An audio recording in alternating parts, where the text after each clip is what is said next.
talk a little bit about last week's game.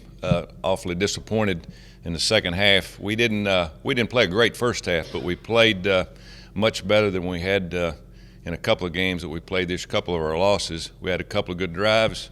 We bent a little bit, didn't break on defense at some points. The entire game we played hard. The guys were focused. Played a good football team. Second half, totally different. We didn't play a great game on defense. We looked like we lost our intensity a little bit. Sometimes that happens when you can't stop. They mix a run and pass in and keep you off balance. And they've got two awfully good running backs and a running quarterback, which gave us problems. Offensively, we went back and looked at everything, and we talked about different formations and all that. We ran 31 different formations in the game. Not quite as many as the second half as we probably should have, because that gives you problems defensively. Looked like they honed in on us pretty good and settled in on what we were doing on offense the second half. And we got to do a better job of mixing it up and doing things to make it tougher on the defense. But we got to make plays.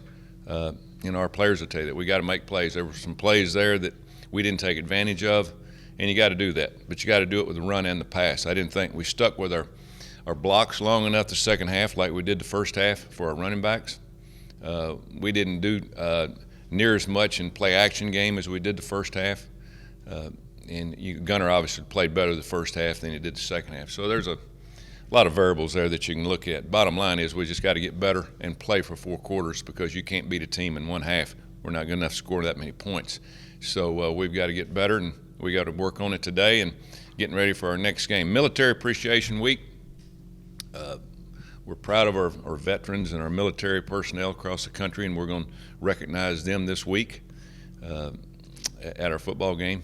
So that's always a big game for me, especially since my dad died in active service and was a military guy all of his life. So looking forward to that.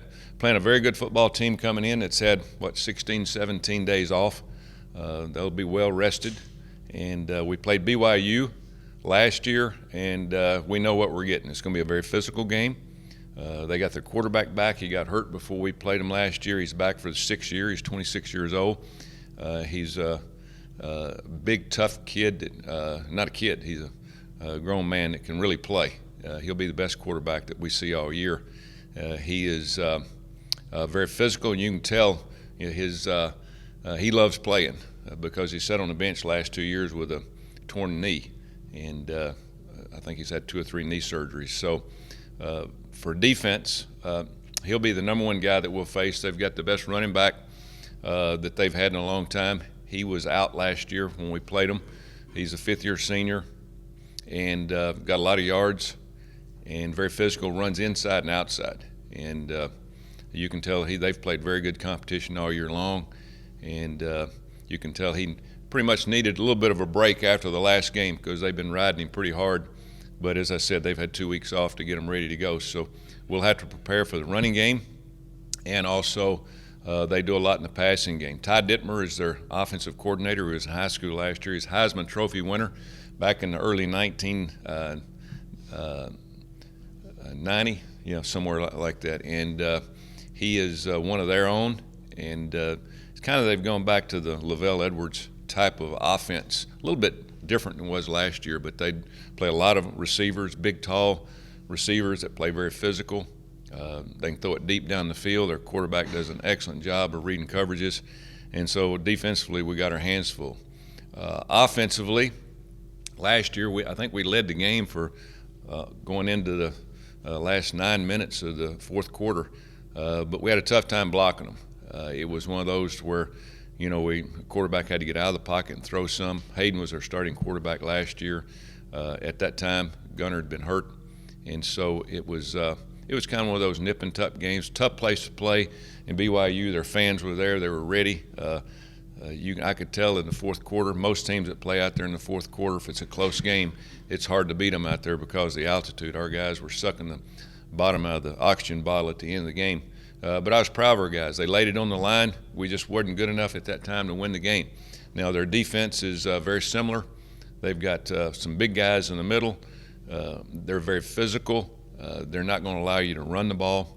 They're going to try to force you, as most teams try to do, try to make you throw the ball, get you in long yardage situations.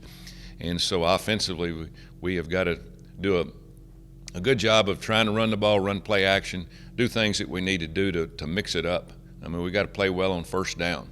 We can't get in long yardage situations. We did that last week against Temple. We got too many second and longs, and it's hard for quarterbacks and offensive coordinators to call plays when you got a bunch of those type of situations. So should be a good game. Hopefully we got a lot of people come out for Military Appreciation Day and give us home field advantage, because we're definitely going to need it. Should be a good game. Looking forward to it. We'll play much better. It's our second from last game at home, and Gunnar will be a quarterback. I know people are going to ask that. I've still got a lot of faith in him. He's a guy that I think gives us a lot, with his leadership qualities, especially against a team like this. And looking forward to him putting the second half together with the first half that he had the last 2 weeks. Questions? You talked after the game the other day about maybe being less conservative and using 5 wide receivers more. Is that something you've seen? Yeah, throwing it on first down more. Last week got a little predictable as the game went on. Mixing in play action. We had some things that we'd planned, and for reasons of what they were doing on defense, we changed it because those things wouldn't work.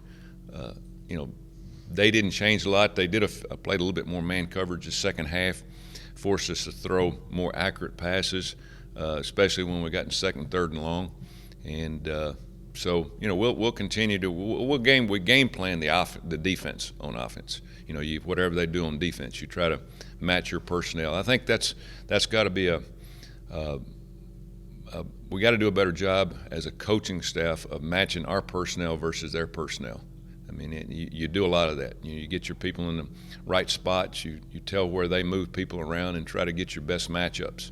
Have we gotten our best matchups? Probably not.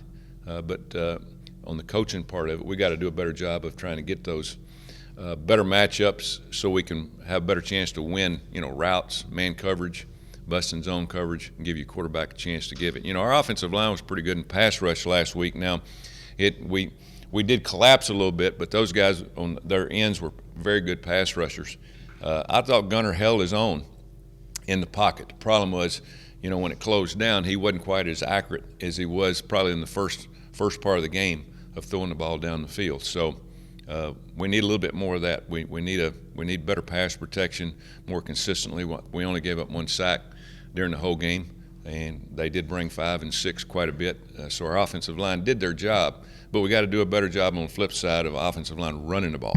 We've got to do a better job of standing on our blocks for 4 quarters and not just 2 quarters. Do you think you got away from that more wide open, less conservative thing because you didn't get the receivers, or maybe you thought the running game was better than it? Yeah, personnel. You got to take your best personnel, and going into the season, we had 2 outside receivers that really never played, and you had a tight end that had played in Dowdy, and Nate Cole being your inside receiver, he's not the quick guy like Shaq, and so you got to get your running game going.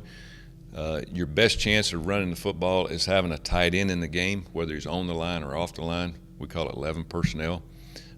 When you go 10 personnel, that means your tight end comes out and you play 4 wide receivers. At the beginning of the year, we're searching for 3 wide receivers, not 4.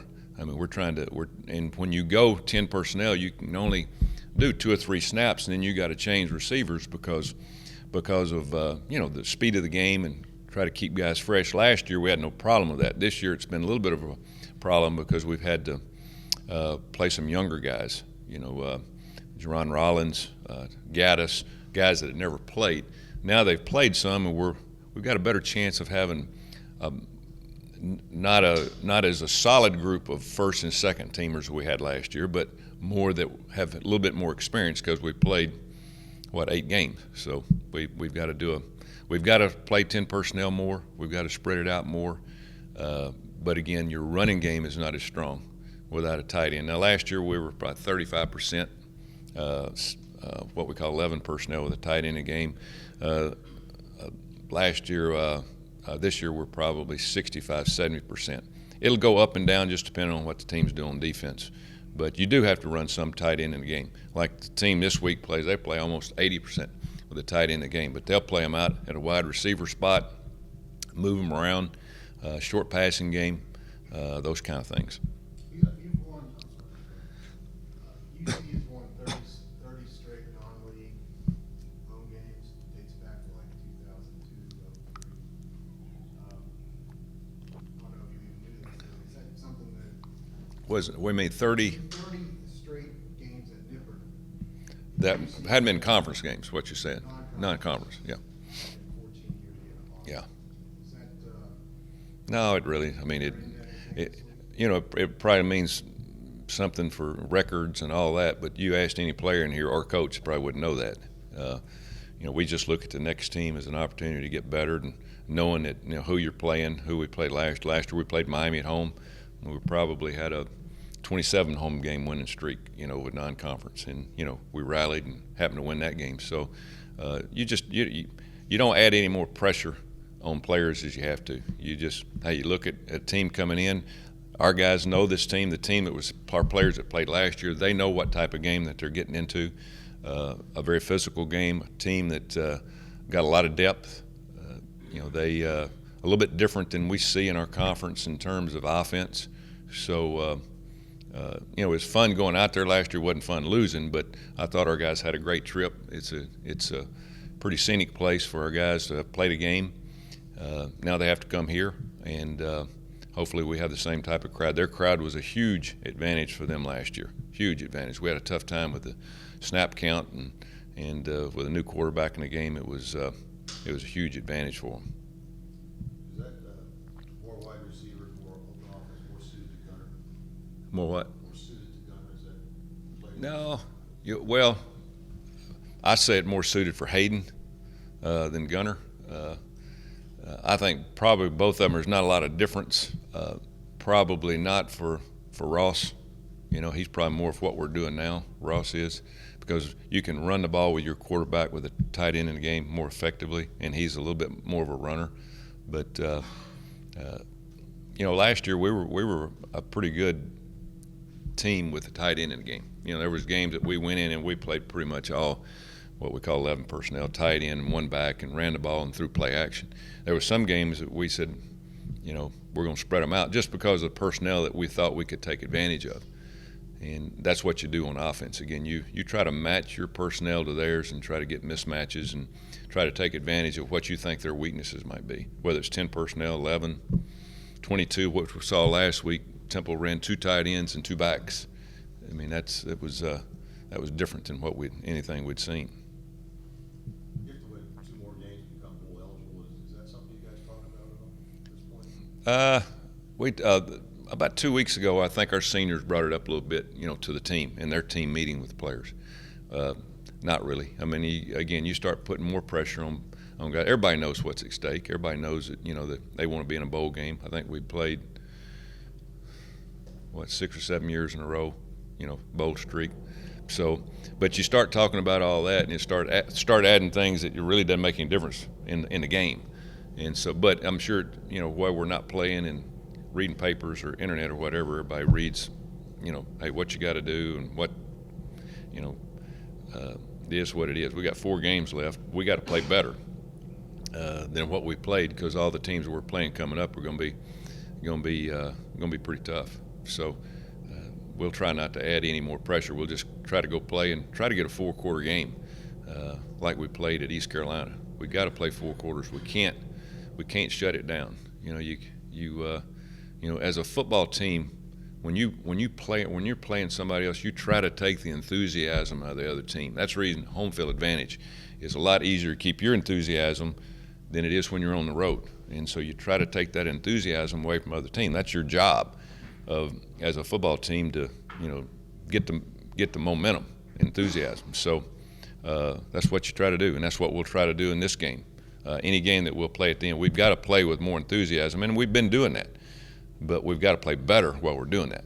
We've got to play better football. We've got to play more consistent football. Can you point to one thing that's been a major problem for you this year, maybe the most disappointing for you? I knew this was going to be a tough year. I thought we would play a little bit better on offense at this point, I knew with a new offense, it would be a little bit more of a struggle, with mostly new offensive players, new offensive staff. I thought we'd be a little bit better at running the ball at this point, with the two running backs. That hasn't happened as consistent. At times we've had good running game. At times we've had none, and so we're just looking for more consistency there. We're not as fast as we were last year. We're not as quick as we were last year. On offense, on defense, we're better than we've been on defense. We've been playing against some good offenses, and we've held our own. Now we haven't played great, but at most points that we've gotten the ball back, got turnovers, created turnovers to help the offense enough to have a chance to win a few more games.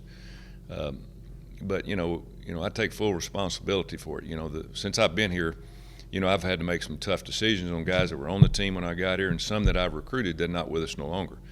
And I'm not going to put athletic ability over academics, the character of the team, over the university. I'm not going to do that. And so we're suffering a little bit from some guys that are not here, but that's totally my call. I mean, that's what you got to do as a head coach. And so we got a lot of good young guys. Perry Young last week, awesome. I thought that our young defensive end that played the first time he'd ever played really played well. And there's probably some guys we look at now and say, what do we redshirt those guys for? Well, you redshirt them because you build teams, and that's how you build a team, is redshirting players. They probably could have helped on special teams, maybe a little depth here and there, but unless they're going to play a major factor in your season, that extra year really gives you a leg up. So you feel good about the future then? Oh, yeah. Because you're redshirting those guys? Oh, yeah. I mean, you got to do that. I mean, this is this is our fourth year, and we've had a few that are not here, and I'm not blaming on anybody. This team, former players, former coaches, our staff, this all goes on me because I make those decisions on whether anybody stays on the team or not. And so you don't want to put anything above the university or your athletic program. You got to do it the right way. These guys in here that are playing for us, they lay it on the line. Now, we've lost 4 games. It hadn't been because they hadn't played hard. And there's some areas that we're not quite as good as we need to be. But we've got a lot of guys coming. So it's all good. You're going to have some downtime. I mean, you're not going to be good every year. It's not going to happen. And we're in a point right now where we're searching, but really not with the team. We're just got to search for what's going to make us better at this point in time. We know what's going to be better in the future, but right now, this ain't the future. We're trying to win as many games as we can right now, as you said, to get to a bowl game. Is that hamstring going to be something for Zach Yeah. You could tell last week he was struggling a little bit, but if you get a hamstring, and we've got about 7, 8 other guys that same way. They're not near as quick or as fast as they were, but you got to give it to them. They're still playing. They're fighting through it. But that happens on every team though. Every team across the country is beat up, banged up. This is a hard sport. I mean, it's brutal, and especially for running backs, DBs. A guy like Zach Edwards, he's all over the field. Covering people, tackling running backs. You got to give it to guys that lay it on the line like they do and play a little bit of pain. And we're not going to put anybody out there that and injure anybody, play with something that they can't play with. But Zach's been a warrior for us ever since he's been here. He's hurt pretty much every game he's played since we recruited him our first year.